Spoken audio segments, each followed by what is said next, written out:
오늘 우리에게 주신 하나님의 말씀은 요한복음 2장 1절에서 25절까지 말씀입니다. 조금 본문이 긴데요. 우리가 먼저 2장 1절에서부터 11절까지 읽고 22절만 읽은 후에 말씀을 읽어나가면서 우리가 함께 오늘 말씀을 상고합니다. 요한복음 2장 1절에서 11절 먼저 한 절씩 교독합니다. 제가 먼저 읽겠습니다. 사흘째 되던 날 갈릴리 가나에 혼례가 있어 예수의 어머니도 거기 계시고 포도주가 떨어진지라 예수의 어머니가 예수에게 이르되 저들에게 포도주가 없다 하니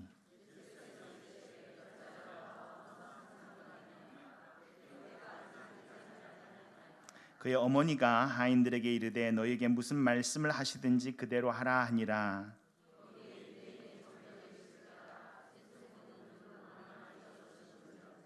예수께서 그들에게 이르시되 항아리에 물을 채우라 하신즉 아귀까지 채우니 연회장은 물로 된 포도주를 맛보고 어디서 났는지 알지 못하되 물도온 하인들은 알더라. 연회장이 신랑을 불러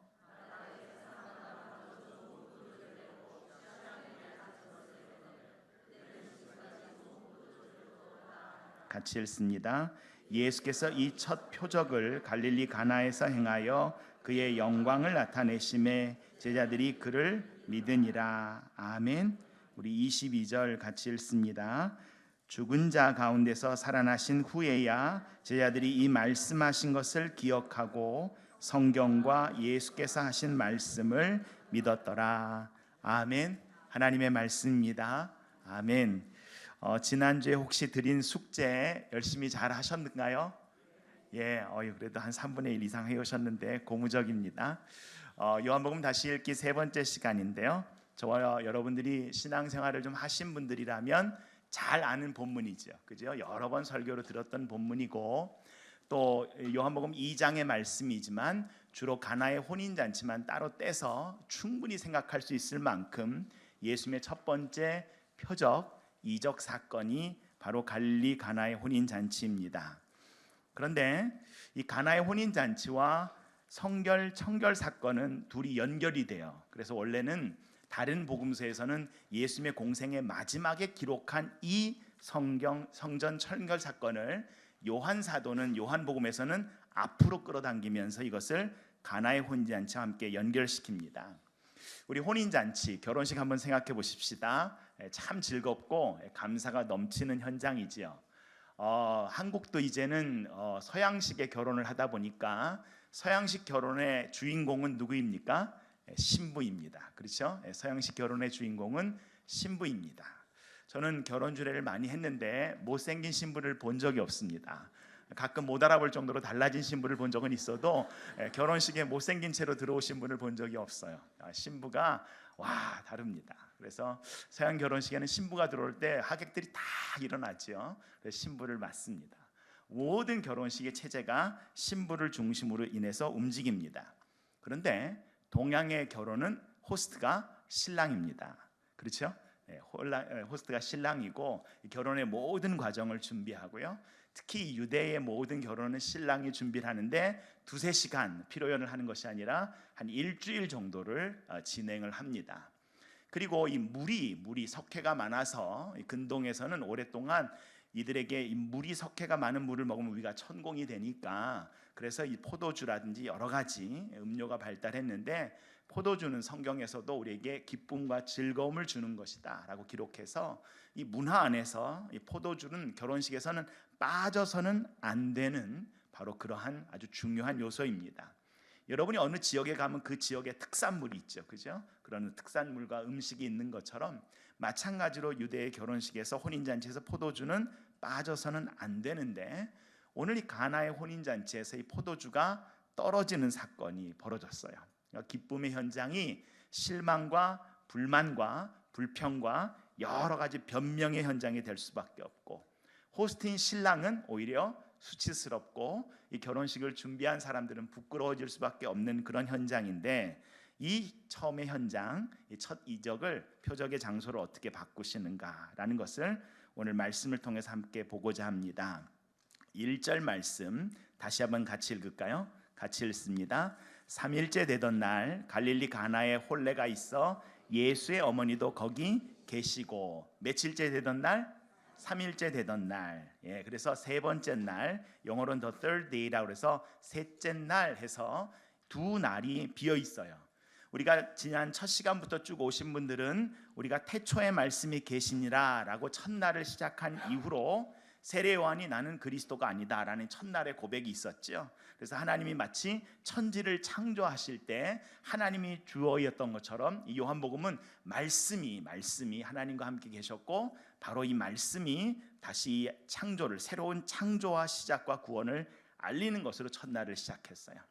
둘째 날은 바로 그 첫날에 나왔던 세례 요한이 예수님을, 세상 죄를 지고 가는 사람이라고 얘기했고, 셋째 날, 또 그 다음 날 세례 요한이 안드레와 요한을 예수님께 소개하고 안드레가 베드로를 데려오는 장면을 우리 지난주에 함께 다뤘습니다. 그 다음 날에는 빌립이 나다나엘을 데려왔죠. 그렇죠? 그렇게 하루하루 가다가 갑자기 오늘 본문에서는 3일째 되던 날 해가지고 이틀을 건너뛰었어요. 그래서 여러분 지난주 성경 공부 나눠드린 걸 보신 분들은 두 날 동안 뭐 한 거예요? 가나로 이동하는 트랜지션 피리어드에 대해서 두 날이 좀 빠졌습니다. 그는 왜 이렇게 기록했을까라는 거예요. 이 날들을 하나씩 계산하다 보면 이게 7, 7일이 되는 것을 우리가 알 수 있어요. 하나님께서 천지를 창조하신 그 7일간의 창조의 마지막 7일째 안식일에 대한 이야기를 가지고 이 요한복음은 그리스도 안에서의 새로운 안식이 무엇일까, 그리고 그리스도 안에서 새로운 창조가 무엇일까라는 메시지로 오늘 가나의 혼인잔치 이야기를 시작합니다. 그래서 이렇게까지 가나의 혼인잔치까지가 7일의 이야기를 한다면, 우리가 가을에 읽을 우리 12장부터 마지막 장까지가 또 7일 동안 예수님 마지막 죽음에 대한 이야기를 요한복음이 다루고 있어요. 그래서 두 개의 7일이 요한복음의 시작과 끝을 이야기하는데, 이 가나의 혼인잔치에 있는 일곱째 날을 우리의 창세기 2장 2절부터 3절에 있는데요, 한번 같이 읽으면 창세기 2장 2절부터 3절, 거기 일곱째 날을 마치시고 일곱째 날에 안식하셨다는 얘기를 하시면서 3절 이렇게 기록되어 있습니다. 같이 읽을까요? 하나님이 그 일곱째 날을 복되게 하사 거룩하게 하셨으니 이는 하나님이 그 창조하시며 만드시던 모든 일을 마치시고 그날에 안식하셨음이니라. 하나님이 일곱째 날을 복 주시고 거룩하게 하셨대요. 복 주시고 거룩하게 하셨다는 것은 이 복의 날을 구별하셨는데, 거룩이란 말은 구별했다는 거거든요. 복 주신 이날 하신 게 뭐냐면 모든 일을 마쳤기 때문에, 마치다라는 게 여러분 샬롬이라는 평화라는 말이 원래는 동사를 쓸 땐 completion이라는 뜻이에요. 마치다예요. 여러분 언제 여러분 마음이 평안해지세요? 하던 일이 계속 있을 때 그러세요? 아니잖아요. 끝냈을 때, 내가 지금 갈등하던 일이 끝났을 때, 아프던 일들이 완전히 치유됐을 때, 내 안에 있던 여러 문제들이 해결이 됐을 때, 그것이 complete, 완전히 마쳤을 때 우리의 삶에 안식과 평안이 오는 것처럼 그 일을 마치시고 우리에게 안식을 주셨다라는 거예요. 저와 여러분을 거룩하게 구별하여서 그리스도의 몸된 교회로 세우신 것은 저와 여러분이 삶이 그리스도 안에 있는 자유를 누리면서 이 평안과 안식을 붙잡고 살라고 하신 줄 믿습니다. 그런데 현대인들은 우리가 자유인 아닙니까? 그렇잖아요. 그런데 자유인임에도 불구하고 저와 여러분의 삶이 자유로워요, 때로는 묶여 있어요. 심지어 하나님을 예배하는 것도 묶여 있고요, 말씀을 읽을 수 있는 것도 묶여 있고요, 사랑하는 가족과 나의 시간을 보내는 것보다 더 많은 것들이 우선순위로 우리의 삶에 끼어들 때가 참 많습니다. 그래서 저와 여러분이 진정한 안식을 누리고 삶에서 기쁨을 놓치지 말라고. 그래서 예수님의 삶은 뭐냐? 우리는 분주하고 뭔가 열심히 하다 보면 이것이 뭔가 문제를 해결할 것 같지만 예수님의 삶은 항상 하나님의 타임테이블을 따라서 움직이고 계시다라는, 하루하루라는 것이. 그래서 사흘째 되던 날 갈릴리 가나에 혼례잔치가 있어 예수님의 어머니도 거기 계셨는데, 오늘 장소가 어디죠?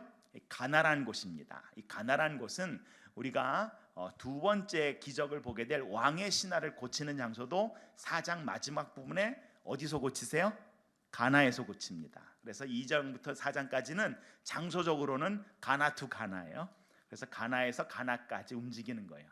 근데 이 가나라는 장소가 어딘가, 또 지난번에 우리가 지난주에 다뤘던 말씀 가운데 마지막에 나왔던 사람이 누구였죠? 나다나엘이라는 사람이 이게 사라집니다. 이분이 요한복음에서 사라지셨다가 21장 2절에 나오는데, 이 나다나엘이 어디 출신인가 하면 갈릴리 가나 출신이에요. 그래서 우리가 지금 가나로 가지만 단순히 가나로 가는 게 아니라 지난주에 읽었던 누구랑 관련된, 나다나엘과 관련되고 장소적으로도 그렇고 시간적으로도 또 연결이 되는 그런 식으로 요한복음이 우리를 계속해서 끈을 갖고 끌어당기면서 어제 읽은 거 잊어버리지 마시고 가져갑시다 하면서 계속해서 이 안에서 책이 이렇게 딸락딸락 나눠지는 책이 아니라 스냅샷이지만 그 스냅샷 안에 마치 어제 있었던 그 장면이 한 컷씩 같이 이렇게 딱딱 포함돼서 들어온 것처럼 자세히 보면 마치 그런 어떤 숨은 그림 찾기 하는 것 같은 그런 책 중에 하나가 이 요한복음입니다. 그래서 3일째 되던 날이란 시간이에요. 그럼 또 하나 여기서 한 가지만 더 보고 갑시다. 기왕 우리가 이렇게 보기로 한 것이니까. 그러면 창세기 1장 2장처럼 1, 2, 3, 4, 5, 6, 7 해가지고 7일째 되던 날 이러면 간단하잖아요, 그죠? 근데 왜 3일째 되던 날이라고 이야기를 할까요? 라는 거죠. 그게 오늘 2장 안에 있습니다. 2장 안에 보시면 예수님이 며칠 만에 이 성전을 다시 세운다? 3일 만에 다시 세운다. 그리고 3일이란 이 숫자는 예수님께서 죽으시고 뭐 하신 날짜? 부활하신 날짜, 변화의 날짜. 그래서 다시 한번 이 요한복음의 팁을 가지고 이것이 바로 단순히 하나의 이적, 요 표적만 보는 게 아니라 진짜 이 사인을 통하여 우리가 봐야 되는 그 이가 누군가? 부활하신 예수 그리스도를 보게 하는 그런 장면입니다. 또 우리 첫 시간에 우리 7 기적을 쭉 나눴잖아요, 그죠? 네, 우리가 오늘 예수님이 말씀하시니 물이 변하여 포도주 됐네. 네, 이 찬양 여러분 잘 이번에 계속 외우시면 7 기적을 다 외우시기 바랍니다. 첫 기적은 뭐예요? 물이 변하여 포도주 된 사건. 잔치인데 혼례 잔치입니다. 결혼식이에요. 웨딩입니다. 마지막 기적은 뭐였죠? 나사로가 다시 살아났어요. 나사로가 다시 살아나는 그 장소, 어느 장소죠? 장례식입니다. 그죠? 네. 혼례식에서 장례식의 장면. 그래서 그 모든 가운데 예수님께서 이 요한복음을 통하여 하나하나 어떻게 우리의 삶에 이런 터치들을 이루어 가시는가를 보여주시는데, 그럼 왜 혼례잔치에서부터 시작하는가입니다. 그것은 이 요한복음을 읽는 사람들이 거저 요한복음을 처음 대하는 게 아니라 이들에겐 이미 익숙하게 읽어왔던 뭐가 있었어요? 구약이 있었다고요. 구약 성경을 가지고 예수님께서 신약이 없는 시대에 이미 구약 성경을 가지고 예수 그리스도라는 렌즈를 통해서 끊임없이 구약을 가르쳐 주시고 읽게끔 해주셨고, 이미 유대인들은 구약 성경이 그들에게 가까이 있죠. 구약 성경에서 이사야서 62장에 보시면 우리 한번 찾아보겠습니다. 이 본문은 중요하니까 구약 성경을 가셔서요, 이사야서 구약 성경 1164면에 보시면 있습니다. 우리 한번 찾아볼까요? 1164면에 보시면 62장 4절에서 5절, 이거는 우리가 세번역으로 같이 읽겠습니다. 세번역 성경을 같이 봅니다. 네, 한번 같이 읽을까요? 다시는 어느 누구도 너를 두고 버림받은 자라고 하지 않을 것이며 다시는 너의 땅을 일컬어 버림받은 아내라고 하지 않을 것이다. 오직 너를 하나님께서 좋아하시는 여인이라고 부르고 내 땅을 결혼한 여인이라고 부를 것이니 이는 주님께서 너를 좋아하시며 내 땅을 아내로 맞아주는 신랑과 같이 되실 것이기 때문이다. 5절, 총각이 처녀와 결혼하듯이 너의 아들들이 너와 결혼하며 신랑이 신부를 반기듯이 내 하나님께서 너를 반기실 것이다. 아멘.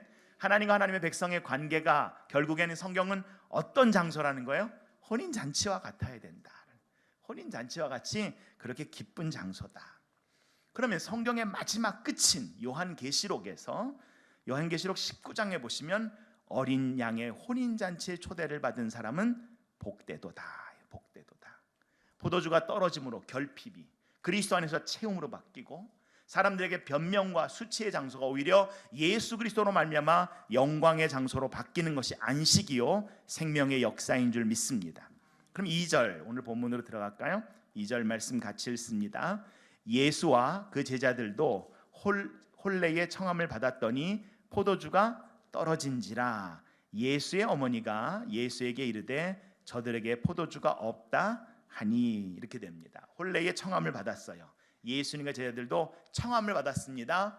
청함을 받았으면 이 혼인잔치에 예수님이 주인이에요, 손님이에요? 손님입니다. 그렇죠? 손님입니다. 손님으로 시작할게요. 손님으로 시작합니다. 시편 104편을 보시면 뭐라고 이렇게냐면 사람의 마음을 기쁘게 하는 것이 포도주다. 그래서 이 신랑이 정말 이 온 혼인잔치를 준비를 했는데 2일에서 3일, 짧아야 2, 3일, 길면 일주일씩 하는 이 결혼식에서 혼인잔치에서 포도주가 떨어진 것입니다. 정말 기뻐야 되는 장소가 실망과 변명의 장소가 되어버렸죠. 혼인잔치의 기쁨은 온데간데 없이 오히려 이 신랑이 모든 이런 수치와 부끄러움을 갖게 되는 위기의 순간이 왔습니다. 그때 마리아가 예수님께 말합니다. 저들에게 포도주가 없다고 합니다. 예수님께 말했다는 것은 무엇을 의미할까요? 기도입니다. 함께 고백할까요? 기도하지 않아도 되는 일은 없습니다. 여러분, 기도하지 않아도 되는 일은 없습니다. 저와 여러분의 삶 가운데 저와 여러분이 예수님처럼 이 영적인 에너지와 하나님을 향한 이 열심과 주님과의 동행을 원하신다면 우리의 삶에 반드시 기도의 자리는 있어야 합니다. 성경은 기도와 말씀으로 거룩해진다라고 했습니다. 빌립보서 먼저 데살로니가전서 5장 17절에 보시면 뭐 하라 그랬죠? 쉬지 말고 기도하라 그랬어요. 쉬지 말고 기도하라는 것은 아침에 눈 떠서부터 계속 중얼중얼거리고 잠들 때까지 기도하라는 의미가 아니고요. 쉬지 말고 기도하라는 것은 기도하지 않아도 될 만큼 작은 일 없고 기도할 수 없을 만큼 큰 일 없기에 빌립보서 4장 6절에서 아무것도 염려하지 말고 다만 모든 일에 기도와 간구로 모든 일을 기도하는 거예요. 우리가 잘못했어요. 우리가 실수했어요. 그래도 기도하는 겁니다. 우리가 잘했어요. 그래도 기도하는 것입니다. 모든 일에 기도와 간구로 너희 구할 것을 감사함으로 하나님께 아뢰라. 그리하면 모든 지각에 뛰어난 하나님의 평강이 그리스도 예수 안에서 너희 마음과 생각을 지키시리라 합니다. 그런데 예수님께서 이렇게 얘기합니다. 어머니한테 어머니 이래도 시원찮을 판에 여자요. 아주 성경 잘못 읽으면 우리 자녀들이 가끔 어머니한테 여자요 이러면 큰일 납니다. 나와 무슨 상관이 있습니까? 이 사인을 보면요, 요한복음을 그대로 한글을 읽으면 거절의 사인처럼 느껴집니다. 이거 뭐지? 이거 뭐지? 여러분 살다가 하나님께 기도하는데 기도하는 가운데 거절의 느낌이 들 때 기도를 포기하지 않는 저와 여러분 되기를 간절히 바랍니다. 왜냐하면 빌립보서 1장 6절에 우리 안에 선한 일을 시작하시니까 너희 안에 착한 일을 시작하시니까 우리 주 예수 그리스도 날까지 이루실 줄 우리가 확신하노라. 이미 시작하셨다고요. 언제까지? 주님께서 이루실 때까지. 근데 그 사이의 시간을 살고 있는 오늘을 사는 우리는 그 확신과 믿음으로 살아내야 되는 것이고, 예수님께서 누가복음 18장에는 기도하고 낙심하지 말아야 할 것을 비유로 설명해 주셨어요. 귀나이라는 말 따라서 귀나이. 여러분 요한복음에 6번 나옵니다. 이 단어가. 그리고 예수님께서 여인들을 부를 때마다 이 말을 쓰세요. 사마리아 여인을 부를 때마다 여자여. 또 마지막 예수님께서 십자가에 달리셨을 때 요한에게 이분이 네 어머니다. 그리고 어머니한테 얘기할 때도 여자여. 여기 옆에 있는 이 제 제자가 당신의 아들입니다. 이렇게 얘기해요. 심지어는 부활하신 후에 막 예수님의 시신을 잃어버렸다고 울고 있는 막달라 마리아를 만났을 때도 여자여 왜 우느냐 이렇게 묻습니다. 이 말은 귀나이라는 말이에요.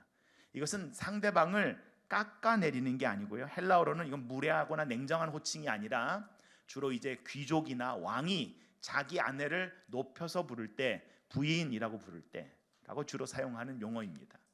여인을 애정과 존경이 담긴 말로 그 객체를 중요하게 생각해서 이야기할 때 그를 귀나이라고 여자여라고 부르죠.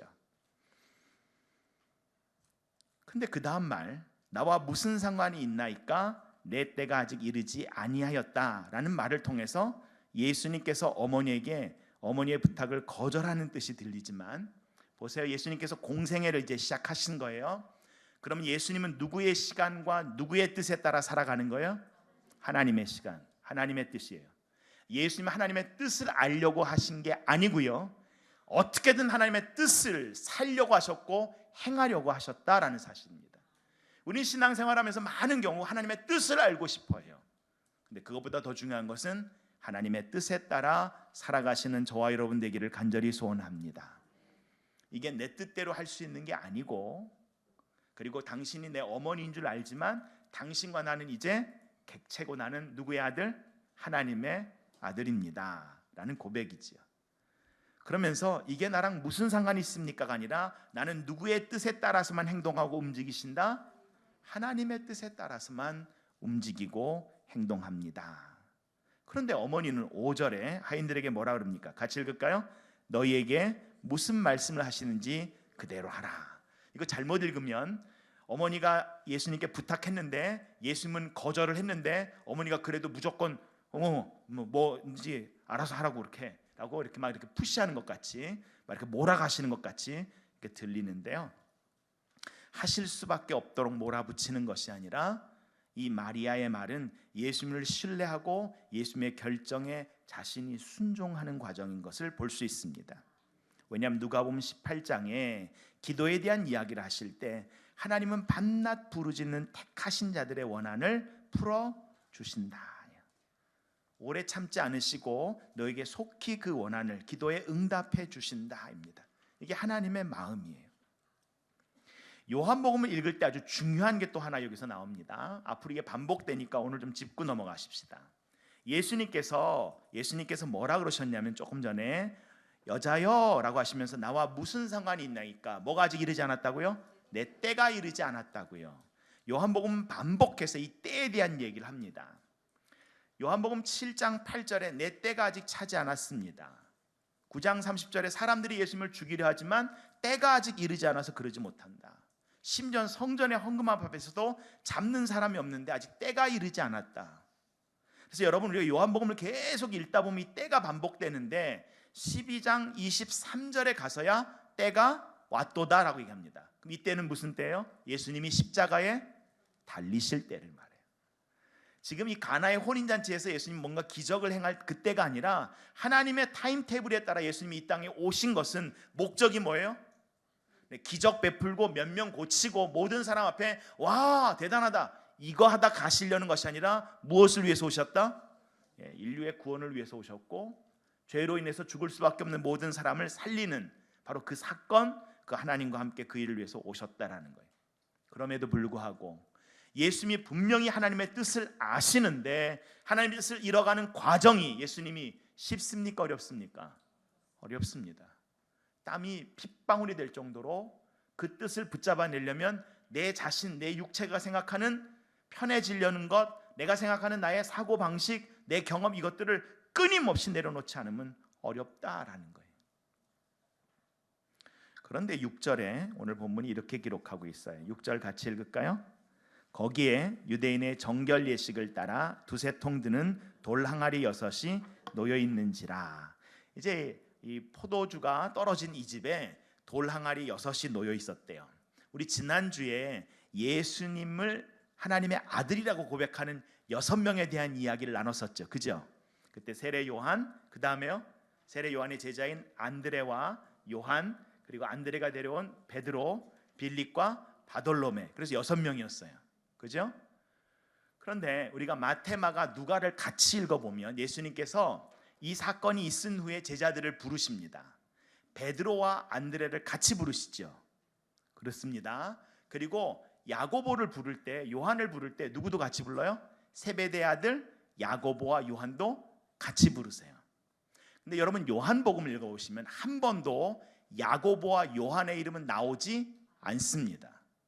요한이요 철저하게 세베대의 아들이란 말을 한 번 쓰지 자기 형제인 야고보와 자신의 이름은 요한복음에서 아예 지워버렸어요.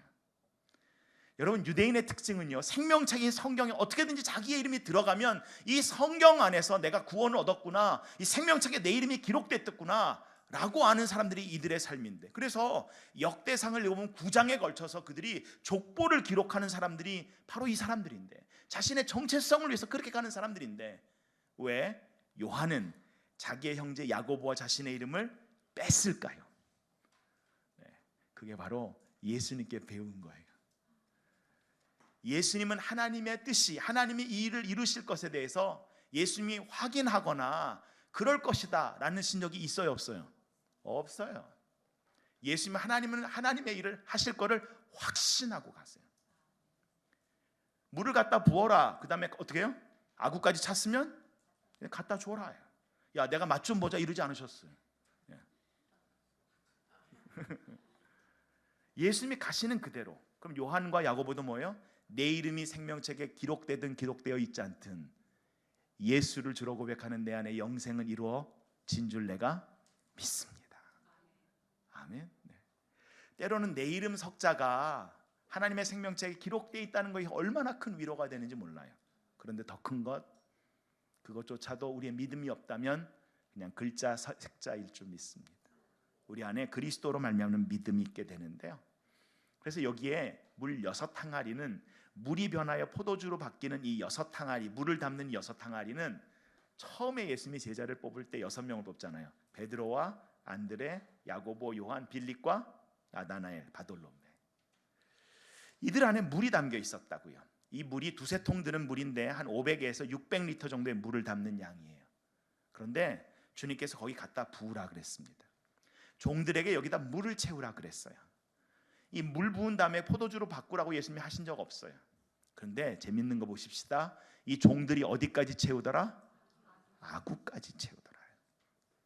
하나님의 말씀을 읽고 우리가 감동을 받은 다음에 우리는 평범한 일을 하는 데는 소극적일 때가 많아요. 근데 하나님은 저와 여러분이 평범한 일을 하게 하시고, 그리고 그 일을 통하여 하나님의 기적을 베푸시는데, 하나님의 기적의 역사가 드러나요, 드러나지 않아요? 아는 사람만 알지 전체에게 나 이런 거 했다라고 보여주면서 드러나지는 않아요. 오히려 하나님은 우리의 삶에 아주 자연스러운 가운데 하나님의 일을 지금도 하고 계세요. 하나님은 늘 물로 포도주를 만드시는 분인 줄 믿습니다. 아멘. 그렇습니까? 네, 어떻게 하시죠? 비를 내리면 포도가 자라잖아요. 그러면 그 포도 으깨면 포도주 되잖아요. 그죠? 여러분, 창조의 질서 안에 이미 하나님은 물을 변하여 포도주 시키는 일을 늘 하고 계세요. 늘 우리의 삶이 하나님의 말씀과 약속 가운데, 하나님의 호흡 가운데 살아가고 있다고요. 근데 그 평범함을 우리가 부인하고 자꾸 특별함만을 추구하고 뭔가 기적이 일어나야 우리의 삶이 뭔가 대단한 것 같고 주님과 동행하는 것 같고, 근데요, 늘 우리의 삶에 기도와 말씀이 살아있어 그 주님과 함께 동행하며 물 두세 통 드는 이 6항아리라는 것, 약 한 600리터가 된다는 것은 어떤 의미입니까? 하나님의 기적을 베푸시고 일을 하실 때는요, 하나님은 항상 충분하게 하세요. 그리고 지극히 평범한 걸 갖고 하나님이 일하시는데요, 그 일에는요, 보세요, 어떤 항아리라고요? 돌 항아리라고요. 금 항아리나 은 항아리가 아니라고요. 부유한 집에는 여러 그릇이 있어요. 귀히 쓰는 그릇도 있고 천이 쓰는 그릇도 있어요. 금그릇도 있고 은그릇도 있어요. 근데 주인이 어떤 그릇을 귀히 쓴다고요? 깨끗한 그릇. 이게 그릇이 이게 돌인지 진흙인지 나무 그릇인지가 아니고 깨끗한 그릇. 성령을 담고 하나님의 말씀을 담아 하나님의 뜻대로 살아낼 수 있는 그 그릇들을 사용하시는데, 예수님께서 항아리에 물을 채우라 하니까 아귀까지 채웠더라입니다. 혹시 저와 여러분이 하나님의 말씀에 감동이 됐는데 살아가면서 이거는 뭐 아구까지 안 채워도 돼, 내가 그냥 100% 다 하지 않아도 돼. 여러분, 성경은 항상 이렇게 얘기합니다. 너의 전 마음을 다하여, 온 힘을 다하여, 온 목숨을 다하여. 항상 올이에요. 항상 100%예요. 예를 하나 들겠습니다. 여호수아에서 보시면요, 여리고라는 어마어마한 성과 싸울 때는 하나님을 붙잡고 이 온 이스라엘이 한 마음이 됐어요. 칼 한 번 썼습니까? 아니요. 하나님이 외치라 그럴 때 외쳤고 걸으라 그럴 때 걸었습니다. 하나님 말씀에 순종해서 이겼습니다. 근데 그 다음에 아이성 전투에 딱 가니까 이미 여리고에 대한 승리에 도취된 이들이 뭐라 그래요? 이거 우리가 다 올라가지 않아도 됩니다. 우리 중에 3,000명만 올라가도 충분합니다. 저와 여러분이 넘어지는 경우는요, 꼭 기도해야만 이거 일이 돼 라고 할 때가 아니라 기도하지 않아도 될 것 같을 때 저와 여러분이 훨씬 더 많이 넘어지고 헷갈려하고 하나님보다는 내 경험을 우선시할 때가 있다라는 겁니다. 함께 고백합니다. 믿음은 순종으로 드러납니다. 저와 여러분이 믿는다 믿지 않는다가 아니라 믿음은요, 저와 여러분이 그 믿음대로 행동하는 그 순종을 통하여 믿음이 드러납니다. 하나님이 역사를 이루실 때는 오히려 하나님의 역사 가운데 있는 사람들을 사용하시는데요.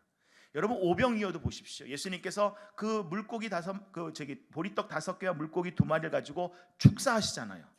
그리고 쫙 고기가 늘어나고 그래요? 아니에요. 그냥 하나씩 띄워주는데 계속해서 먹어가는 거예요. 하나님은요, 마술가처럼 내가 한 거야 라고 보여주지 않으시고요, 믿음의 눈으로 그것을 세밀하게 관찰하는 사람들이 그것을 볼 수 있게끔, 그때 하나님의 사람들이 그것을 붙잡고 가게끔 하십니다. 그래서 믿음이 없인 하나님을 기쁘시게 못하나니, 한번 같이 읽어볼까요? 히브리서 11장 6절 같이 고백합니다. 믿음이 없이는 하나님을 기쁘시게 하지 못하나니 하나님께 나아가는 자는 반드시 그가 계신 것과 또한 그가 자기를 찾는 자들에게 상 주시는 이심을 믿어야 할지니라. 아멘. 성경이 아닌 여러 가지 이제 야사들이 섞인 이제 그 슈데피그라파라는 외경들, 이런 책에 보시면 예수님과 제자들의 재밌는 일상들이 이제 기록되어 있는 것들이 보여져요. 예수님이 제자들과 함께 이제 광야를 걸으시는데 제자들에게 너의 힘에 들 수 있을 만한 돌을 하나씩 들고 따라와라 이렇게 얘기하실 때가 있었어요. 그랬더니 제자들이 돌을 하나씩 들어요. 우직한 베드로는 지 힘보다 더 큰 돌을 들고 쫓아가고요. 그럼 낑낑거리면서 이러면서, 그러고 다른 제자들은 적당한 돌을 들고, 얄싹한 지혜로운 가룟 유다는 아주 납작한 조그만 돌 하나 딱 들고 이렇게 쫓아가는데, 광야길을 가다 보면 너무 목이 마르고 먹일 것이 없고 뭐 어디 쉴 데가 없잖아요.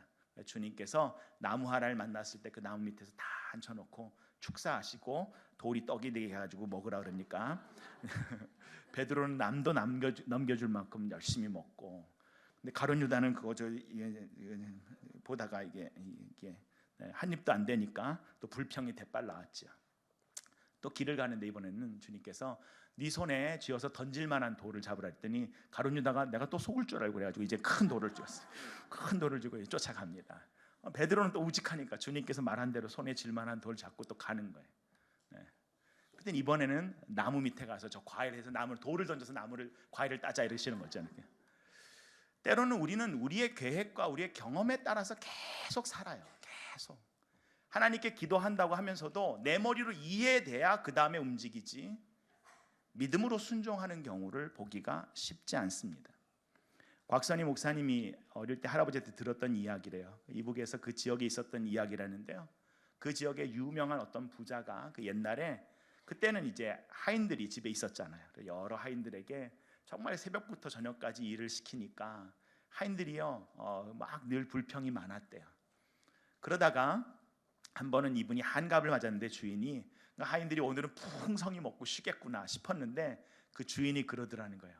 다 하인들을 불러다가 새끼를 꼬아가지고 튼튼하게 새끼를 꽈놔라 이러더라는 거예요. 그리고 아주 가늘고 단단하고 길고 튼튼하게 꽈라. 그랬더니 여러분 새끼를 갖다 여러분 꼬시면 그게 뭐 이게 단단하고 길게 꼬는 게 어디 쉽습니까? 그랬더니 어떤 사람은 다른 일 한다 그러고 아예 포기하고 나가고, 어떤 사람은 굵게 꼬아놓고, 한 명만 주인 말에 그냥 땀을 삐질삐질 흘리며 주인님이 얘기한 대로 순종해서 묵묵하게 새끼줄을 가늘고 단단하게 길게 꼬드라는 거예요.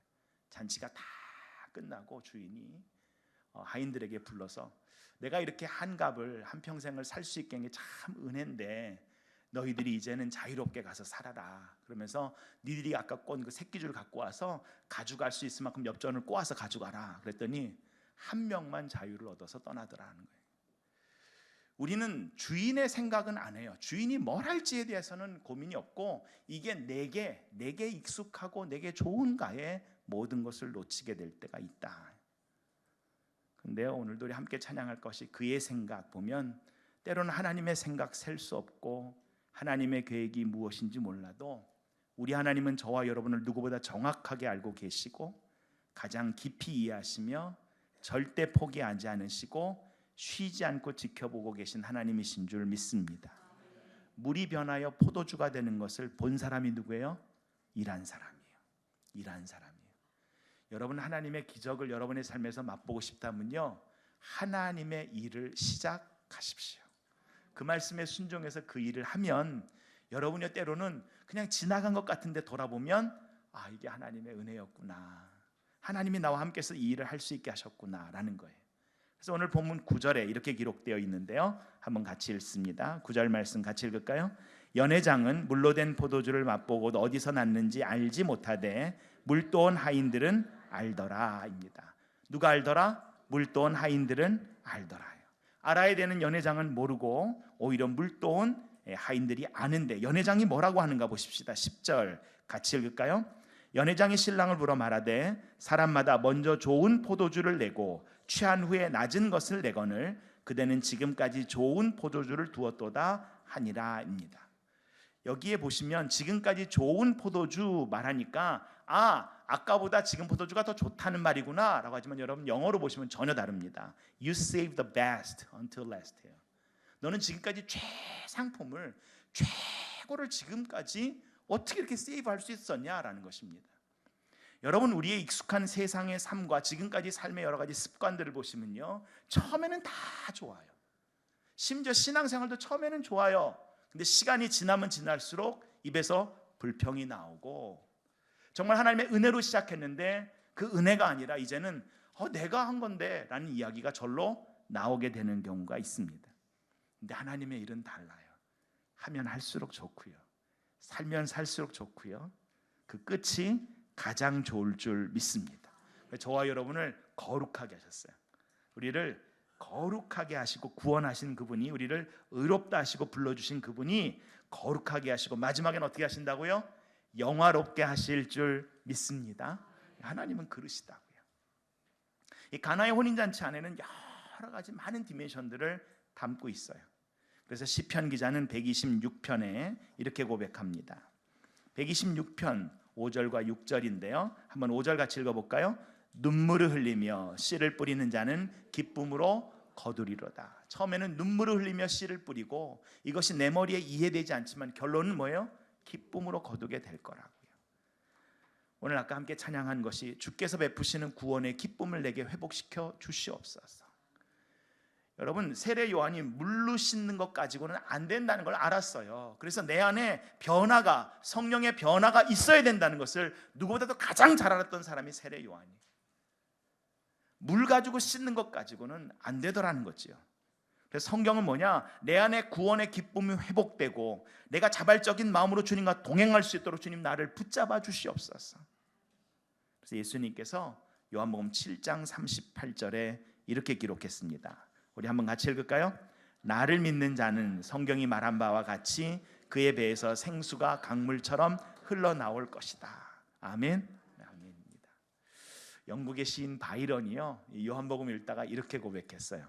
물이 그 주인을 만나자 얼굴이 붉어졌다. 대단하죠. 역시 시인은 감동이 있어요. 네. 저와 여러분이 그리스도의 신부 아닌가요? 주님 만날 때 저와 여러분의 얼굴이 붉어질 줄 믿습니다. 저와 여러분의 마음이 성령 안에서 그 변화를 맛보게 될 줄 믿습니다. 이것을 이적이라 하지 않고 첫 표적이라고 말하고 있어요. 표적이 갈릴리 가나에서 일어나니까 제자들이 그를 믿으니라입니다. 첫 표적은 결혼식에서, 마지막 표적은 장례식에서. 주님께서 이 표적을 통하여서 하고자 하는 일이 무엇인가? 그럼 이제부터 조금 더 하나를 더 껍을 넘기고 구약과 연결을 시켜볼게요. 출애굽기 7장 20절에 보시면 하나님이 이스라엘을 구원하려고 애굽에 모세를 보내셔서 10개의 재앙을 일으킬 때 첫 번째 재앙이 뭐였는가? 한번 같이 읽어볼까요? 7장 20절 모세와 아론은 주님께서 명령하신 대로 지팡이를 들어 강물을 치니 강의 모든 물이 피로 변했다입니다. 물이 피로 바뀌는 기적이었어요. 첫 번째 기적입니다. 그리고 마지막 기적이 뭐였죠? 장자가 죽는 거예요. 이 장자의 죽음을 막기 위해서 무엇을 했냐면 어린 양, 유월절 어린 양의 피로 문설주에 발라서 pass over 했다고요. 그래서 유월절입니다. 가나의 혼인잔치 뒤에 나오는 성전 청결 사건이 어떤 절기와 연결되고 있어요? 유월절입니다. 지금 이 가나의 얘기로 끝내자는 게 아니에요. 정말 하나님의 구원을 경험했던 하나님의 백성들이 하나님 우리를 구원하시기에 첫 번째 이적이 뭐였냐면 바로 물이 피로 바뀌는 사건. 마지막 이적이 뭐예요? 장자의 죽음을 통해 우리를 구원한 사건.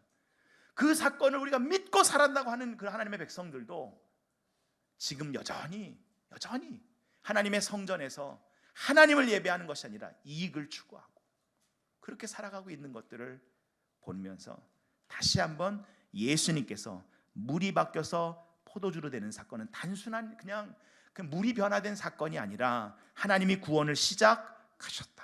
구약의 사건이 심판의 사인이었다면 신약의 사건은 뭐예요? 구원의 사인이다. 예수 그리스도가 바로 이 구원을 이루신다. 그러시면서 이 구원을 이룬 이스라엘 공동체에게 안식일에 대한 법을 출애굽기와 신명기에 두 번 주시는데 십계명을 달라요. 출애굽기 20장에 나오는 안식일 법은요, 안식일을 거룩하게 지켜라. 왜냐하면 내가 6일 동안은 하늘과 땅과 그 안에 모든 것을 만들고 7일째 일의 날에는 쉬었기 때문에 내가 그날을 복주고 그날을 거룩하게 했기 때문에. 근데 신명기 5장 15절 같이 읽어볼까요? 같이 읽습니다. 너희는 기억하여라. 너희가 이집트 땅에서 종살이를 하고 있을 때에 주 너희 하나님이 강한 손과 편팔로 너희를 거기에서 이끌어내었으므로 주 너희의 하나님이 너에게 안식일을 지키라고 명한다. 이 안식일을 지키라고, 안식일의 주인이 예수 그리스도라고 하나님이라고 우리가 알고 살라고 하신 이유가 뭐라고요? 우리가 뭘 받은 사람들? 구원받은 사람들이라는 거예요. 예수 그리스도의 은혜로, 하나님의 은혜로 구원을 받았고 그 구원을 놓치지 말고 살아라라는 것입니다. 근데 재미있는 것은요, 출애굽기 1장에 이스라엘 공동체를 감독하는 사람들이 마스라고 나와요. 마스. 그래서 감독들이 마스입니다. 애굽에서 이 감독들이 바로 이스라엘 사람들을 때리고 그들을 종과 노예로 고역을 시켰는데요, 이들이 왕권이 확립이 되고 솔로몬이 왕이 되자 이 사울과 이 다윗과 솔로몬에게 제발 우리를 위해서 왕을 세우고 신하들 직제를 강하게 해서 우리를 보호해 주세요라고 하는데 솔로몬의 신하들의 이름들이 마스예요. 마스입니다. 우리는 왕이 세워져서 우리를 보호해달라고 왕을 세웠는데 결국 그 왕이 모든 조직을 갖고 우리를 다스리기 시작하니까 우리가 또 뭐가 되더라? 종이 되더라.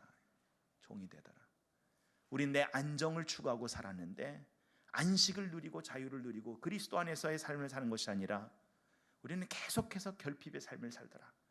근데 예수님은 요한복음 10장 10절에 왜 오셨는가를 이렇게 말하고 있습니다. 같이 읽을까요? 나는 양들이 생명을 얻고 또 더 넘치게 얻게 하려고 왔다. 예수님이 오신 목적은 뭐라고요? 우리가 생명을 얻고 또 더 넘치게 얻게 하기 위해서 오셨다고요. 이 생명이 우리에게 영생이 되는 줄 믿습니다. 그래서 요한복음 17장에 예수님께서 마지막 대제사장의 기도를 하실 때 뭐라고 말씀하십니까? 우리 한번 같이 볼까요? 아버지께서 아들에게 모든 사람을 다스릴 권세를 주셨고 그것은 아들로 하여금 아버지께서 그에게 주신 모든 사람에게 영생을 주게 하려는 것입니다. 3절 같이 읽습니다. 영생은 오직 한 분이신 참 하나님을 알고 또 아버지께서 보내신 예수 그리스도를 아는 것입니다. 저와 여러분이요, 말씀을 가까이 해야 되는 것은 다른 게 아니라 그 예수, 그 하나님 더 깊이 알아서 어제보다 오늘 그 주님과 더 가까워지고 오늘보다 내일 그 주님과 더 가까워지는 그 친밀함과 관계가 이루어지기를 간절히 소원합니다. 물이 변하여 포도주가 되었다는 것은 뭐예요? 하나는 예수님이 바로 창조주시다라는 거예요. 또 하나는 그리스도와 함께하는 우리의 삶에 뭐가 시작된다? 변화가 있다. 변화가 있다. 예수 그리스도의 사람으로 우리 안에 변화가 있는데, 그래서 고린도후서에서 사도 바울은 우리가 낙심하지 말 것은 우리의 겉사람은 날로 낡아지지만 우리의 속사람은요 날로 새로워집니다. 날로 새로워집니다. 그래서 함께 고백합니다. 예수님이 우리의 주인입니다. 아멘. 한 번 더 고백해요. 예수님이 우리의 신랑입니다. 바로 그 혼인잔치에 초대된 사람들이 바로 우리다라는 이야기를 하는 거예요. 그래서 우리의 삶에 끊임없이 주님께서 우리를 정말 가치 있는 포도주로 변화시켜 주셨는데도 불구하고 여전히 우리의 삶은 또 여전히 물처럼 뭐에 탄듯이 이렇게 살아갈 때가 있잖아요. 그때 내가 내 인생의 주인이 아니라 예수님이 우리의 주인 되게 하여 주시옵소서. 중요한 게 뭐냐면 내가 내 인생의 주인인 것 같을 때 저와 여러분이 내 인생의 주인 됩니까? 아니면 다른 것들이 자꾸 나를 끌고 가려고 그러십니까? 욕심이나 물질이나 여러 가지가 우리의 삶의 주인 될 때가 한두 번이 아닙니다. 여러분 하루의 시간을 한번 돌아보시고 내가 내 시간의 주인이 되었던 적이 몇 분이나 얼마나 되는가 한번 체크해 보십시오. 때로는 여러 가지의 생각들이 또 어떤 사람의 말이 또 나의 삶의 일들이 내 시간들을 그냥 끌고 갈 때가 많은데요.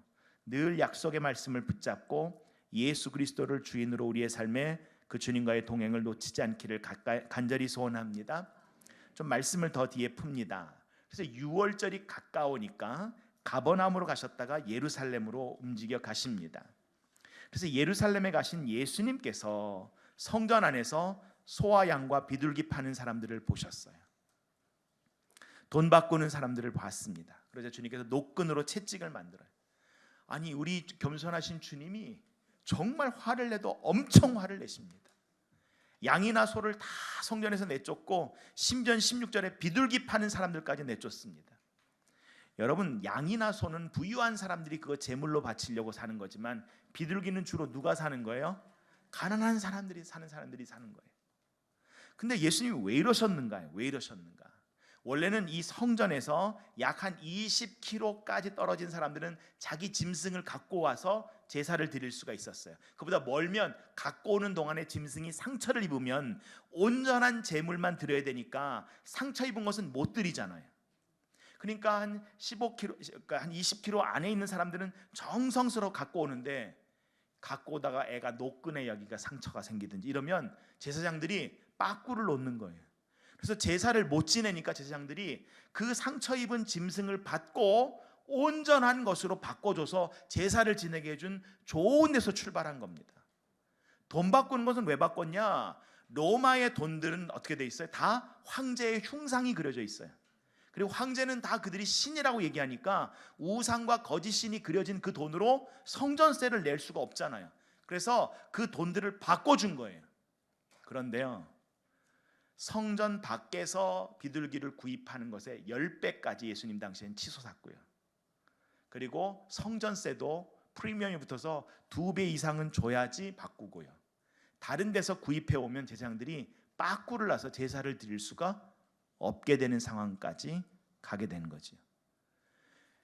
처음엔 왜 했어요? 이 일을? 하나님께 온전한 제사를 드리자고, 하나님께 온전한 예배 드리자고 시작한 거예요. 근데 시간이 지나자 이 정도는 괜찮아가 돼버린 거예요. 이 정도는 괜찮아. 근데 하나님께서 신명기 16장 14절에 신명기 16장 4절에 뭐라 그러셨는가? 한번 같이 읽을까요? 그 이래 동안에는 내 모든 지경 가운데에 누룩이 보이지 않게 할 것이요. 여러분들이 6월절에 이스라엘 가셔서 마켓을 가시면요, 마켓을 다 비닐로 다 한 3분의 1 이상을 쌓아놓은 것을 볼 수 있어요.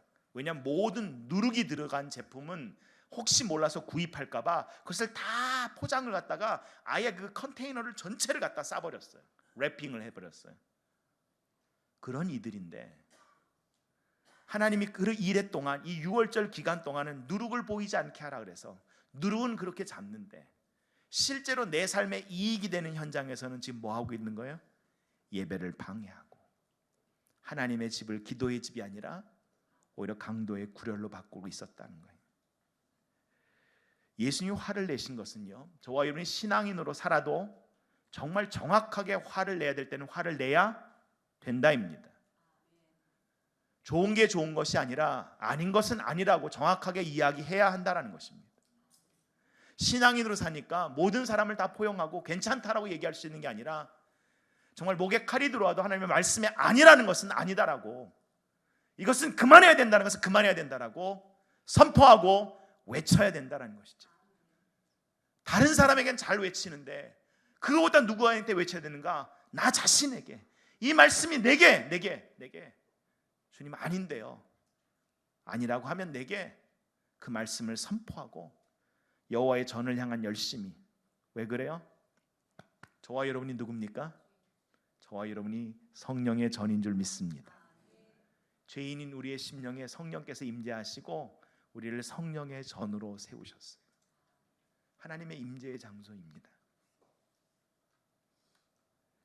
이사야서 56장이 긴데요, 여러분 꼭 한번 찾아서 읽어보시면요, 제가 한 부분만 읽어드릴까요? 이사야서 56장 1절에서 12절 읽어보면 하나님의 마음이 얼마나 절절한가를 알 수 있어요. 이 본문이 바로 만민이 기도하는 집이다라는 이야기를 담고 있는 본문인데, 제가 한번 읽어드릴 테니까 한번 들어보세요. 이사야서 56장 1절에서 12절. 주님께서 말씀하신다. 너희는 공평을 지키며 공의를 행하여라. 나의 구원이 가까웠고 나이가 곧 나타날 것이다. 공평을 지키고 공의를 철저히 지키는 사람은 복이 있다. 안식일을 지켜서 더럽히지 않는 사람, 그 어떤 악행에도 손을 대지 않는 사람은 복이 있다. 이방 사람이라도 주님께서 온 사람은 주님께서 나를 당신의 백성과는 차별하신다 하고 말하지 못하게 하여라. 고자라도 나는 마른 장작에 지나지 않는다 하고 말하지 못하게 하여라. 이런 사람들에게 주님께서 이렇게 말씀하십니다. 비록 고자라 하여도 나의 안식일을 지키고 나를 기쁘게 하는 일을 하고 나의 언약을 철저히 지키면 그들의 이름이 나의 성전과 나의 성벽 안에서 영원히 기억되도록 하겠다. 아들 딸을 두어서 이름을 남기는 것보다 더 낫게 하여 주겠다. 그들의 이름이 잊혀지지 않도록 영원한 명성을 그들에게 주겠다. 주님을 섬기려고 하는 이방 사람들은 주님의 이름을 사랑하여 주님의 종이 되어라. 안식일을 지켜 더럽히지 않고 나의 언약을 철저히 지키는 이방 사람들은 내가 그들을 나의 거룩한 산으로 인도하여 기도하는 내 집에서 기쁨을 누리게 하겠다. 또한 그들이 내 제단 위에 바친 번제물과 희생제물들을 내가 기꺼이 받을 것이니 나의 집은 만민이 모여 기도하는 집이라 불릴 것이다. 그런데 그 다음에 어떻게 돼요? 그랬는데 오히려 지도자와 모든 백성을 지켜야 되는 지도자가 분별이 없이 저 좋을 대로 배만 채우고 도적들이 입이 살아서 오너라 우리가 술을 가져올 터이니 독한 것으로 취하도록 마시자. 내일도 오늘처럼 마시자. 아니 더 마시자. 기껏 한다는 것이 꿈이나 꾸고 들어서 누워서 잠자기나 좋아하고 게을러 있다라는 거죠.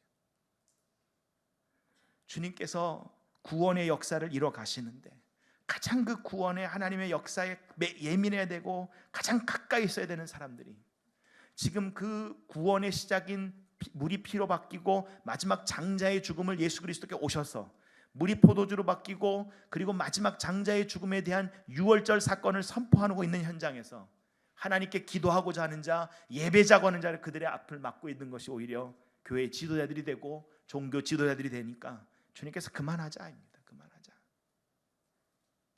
그런데도 사람들은 이 성전의 돌이 얼마나 큽니까? 얼마나 대단합니까? 주님께서 표적을 구하는 그들에게 이 성전을 헐어라. 내가 사흘 만에 다시 일으키리라. 20절 오늘 본문 뭐라고 말하고 있습니까? 20절 말씀 같이 읽습니다. 유대인들이 이르되 이 성전을 46년 동안 지었거늘 내가 3일 동안에 일으키겠느냐 하더라. 21절 그러나 예수는 성전된 자기 육체를 가리켜 말씀하신 것이라. 22절 죽은 자 가운데서 살아나신 후에야 제자들이 이 말씀하신 것을 기억하고 성경과 예수께서 하신 말씀을 믿었더라. 아멘. 이 3일째 되던 날 오늘 가나의 혼인잔치는 지금 혼인잔치에서 누구의 장래에 대한 얘기를 살짝 우리에게 던지고 있는 걸까요? 예수 그리스도. 예수 그리스도. 그 주님이 저와 여러분의 인생이 물에 물 탄 듯 사는 인생이 아니라 정말 혼인잔치와 같은 그리스도 안에서의 그 구원의 기쁨을 누리는 인생이 되고 주님과 함께 주님이 주신 그 은혜를 누리는 인생이 되도록 자기의 육체를 깨서 끝까지 하나님의 말씀에 순종하여 십자가에 죽으시고 3일 만에 부활하여 저와 여러분도 그 예수를 믿는 모든 이들이 몸의 부활과 영생을 믿고 살게 하신 줄 믿습니다. 그래서 예수님께서 사마리아 여인에게 얘기합니다. 여자여, 이렇게 여자여. 아버지를 예배할 때가 오는데 아버지께 예배하는 사람은 뭐하므로? 영과 진리로 예배하는 거야. 6월절에 예수님께서 예루살렘에서 많은 표적을 행하세요. 이제 앞으로 여러 가지 표적을 행하시니까 사람들이 예수님을 믿습니다. 근데 사람들이 예수님을 믿는다고 예수님이 그들에게 저 사람들이 나를 믿으니까 마음이 달라지는 게 아니고요. 예수님은 항상 누굴 보고 계세요? 하나님. 나는 하나님이 원하시는 대로 갑니다. 저와 여러분 택하신 족속이요 왕 같은 세상의 거룩한 나라요 하나님의 소유된 백성들인 줄 믿습니다. 그렇게 부르신 이유는 어두운 데서 불러서 빛 가운데 거하게 하신 것은 그렇게 들어가게 하신 우리 주 예수 그리스도의 아름다운 덕을 선포하라고, 우리의 삶을 통하여 그 예수 그리스도를 자랑하고 그분과 함께 동행함을 우리가 드러내라고 불러주신 줄 믿습니다. 이 시간 말씀을 마무리합니다. 우리 함께 찬양으로 들어가기 전에 요한복음 15장 마지막 9절에서 11절, 이 본문 우리 한번 같이 읽고 그의 생각이라는 곡을 함께 나눌 텐데요, 정말 우리 그의 생각이라는 곡을 함께 부르면서 우리 조용히 기도로 나아가길 원합니다. 예수님이 뭐라고 요한복음 15장 9절에서 11절 말씀하셨는가? 우리 한번 같이 읽습니다. 아버지께서 나를 사랑하신 것 같이 나도 너희를 사랑하였으니 나의 사랑 안에 거하라. 내가 아버지의 계명을 지켜 그의 사랑 안에 거하는 것 같이 너희도 내 계명을 지키면 내 사랑 안에 거하리라. 내가 이것을 너희에게 이름은 내 기쁨이 너희 안에 있어 너희 기쁨을 충만하게 하려 함이라. 아멘. 우리 가나의 혼인잔치 이야기, 단순히 혼인잔치 얘기하면 뚝 띄어서 기록된 게 아니지요. 여러분, 우리가 하나님의 말씀을 읽을 때 그 하나님과 인격적인 교제 가운데 깊이 들어가자고 주님이 저와 여러분을 부르시는 줄 믿습니다. 이 시간 우리가 기도할 때 이거 갖고 기도했으면 좋겠어요. 주님, 내가 변하길 원합니다. 그냥 괜찮다가 아니라 주님, 이제는 나를 향하여 이제 그만해도 되니까 주님, 내가 변하기 원합니다. 다른 사람들이 인정하면 뭔가 대단한 것 같고, 평범한 일일 때는 내 온 정성을 다하지 않아도 충분할 것 같다는 생각이 우리를 여전히 지배한다면, 주님, 그의 생각, 이제는 아버지의 생각을 아는 데서 그치는 인생이 아니라 하나님의 뜻을 이뤄가는 삶이 되기를 간절히 소원하오니 나의 심령을 붙잡아 주시고 나를 변화시켜 주시옵소서. 우리 처음 이 찬양 함께 고백하면서, 주님, 내 안에 정말 내 성령 하나님 내 심령을 가득 채워서 내 안에 이 변화가 있기를 간절히 소원하오니 주님, 나를 주장하여 주시옵소서. 우리 같이 찬송 고백합니다.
혼례잔치 예수님께서 초태음을 받아서 가셨습니다. 근데 오늘 본문 마지막 다시 한번 결론 돌아가서 생각해 보십시다. 주님께서 그곳에 포도주가 떨어질 줄 모르고 가셨을까요? 아니면 왜 가셨을까요? 그곳이 결핍의 현장이 되고 수치의 현장과 변명의 현장이 되는 것을 아셨기에 우리 주님은 주님의 걸음에 따라 정말 한 명 한 명을 만나러 그 자리에 가신 줄 믿습니다. 그 주님께서 이 자리에 우리와 함께 하신 줄 믿습니다. 우리의 심령 깊은 곳에서 붙어있는 모든 것들, 이 시간 주님 나를 만지시고 나를 만나기 위해서 이 순간 나와 함께 하신 줄 믿사오니 주여, 이 말씀이 내 안에 살아있으면 이 말씀이 내 안에 변화를 일으키게 하시고 창조주 하나님, 나의 생각과 나의 삶의 태도가 변화되어 주님 아버지 이 자리를 일어나서 나의 삶으로 다시 돌아갈 때에 주님과 함께 살아가는 그 시작점이 되게 아버지 첫 이적과 첫 표적의 장소가 되게 주님 나의 심령과 이 삶을 이 장소를 붙잡아 주시옵소서. 오늘 이 자리가 가나의 혼인잔치 되기를 간절히 소원하오니 예수님과 만나가 부딪히는 이 자리가 되기를 간절히 소원하오니 아구까지 나의 모든 물을 채울 때 주여 그것을 변화시키시고서 하나님께서 하실 줄 믿사오니 나의 심령을 다하여 간구하는 그 심령들마다 주님 그 마음과 심령을 채워 주시옵소서. 이 시간 주여 한번 같이 외치고 통성으로 기도하며 나갑니다. 주여